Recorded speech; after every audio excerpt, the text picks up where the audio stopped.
Afternoon, everybody. A few things have happened this week, and I just want to bring this word. And it's about life and death being in the power of our tongue, as it tells us in Proverbs 18:21. Death and life are in the power of the tongue, and those who love it will eat its fruit.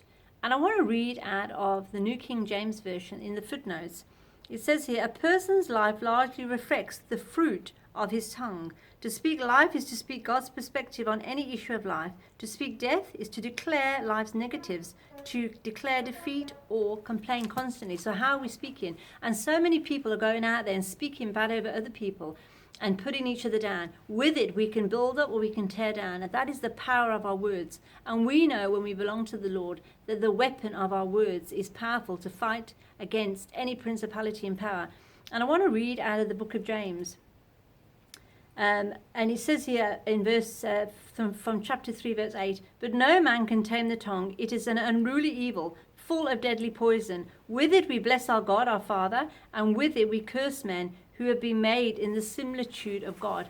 So we bless and we curse. And so many things have happened this week with people being spoken over, and how it has made such a difference in their lives. If we're growing up and someone says you're useless, you're never any good, you'll never do that, you start believing it. And years ago, when I was with one of my friends, we were having a coffee, and she goes, I'm never going to get married, I'll never lose weight. I said, you won't.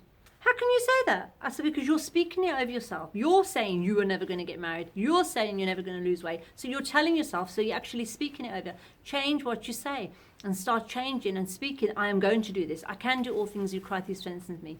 And start speaking life.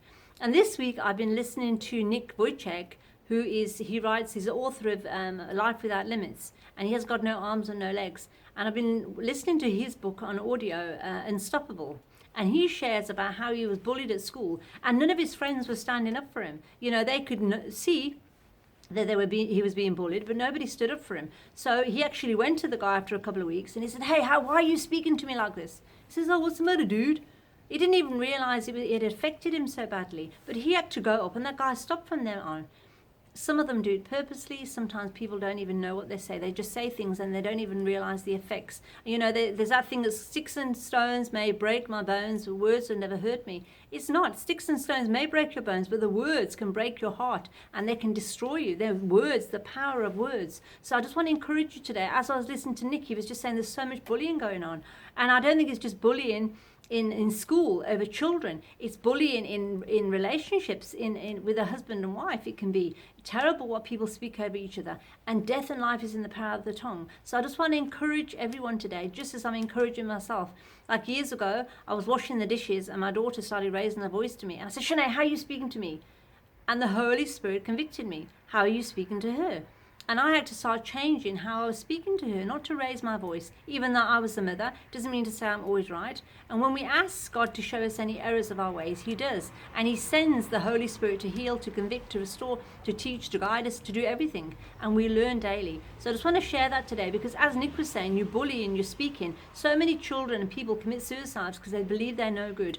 And it's the words that are spoken over them. And so we really have got to watch what we say and speak life into everything. Encourage, lift up, speak, and just see the situation around you. I wanted to share that when I heard this from Billy Brim years ago, Gloria Copeland and Kenneth Copeland, when they first got together, they became aware of this word and how they speak. And they said when they got married, they started speaking life into everything. And it took them a couple of years to correct each other, to keep on speaking, don't say that, as they became aware of it.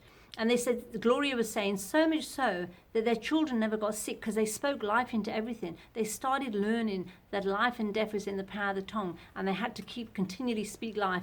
And they would, don't say that, continually be against each other, being aware of what they were saying and correcting each other. So everything that they came out of their mouth was good. So I just wanted to share that today. And let's just start speaking life. I know the world is negative, but God's promises are yes and amen. And his word will not return void. And his word is a lamp unto our feet, it lights our way. And he is a good God. And he is saying we must speak life. Everything that comes from him is life and goodness. Have a wonderful afternoon, everybody. God bless.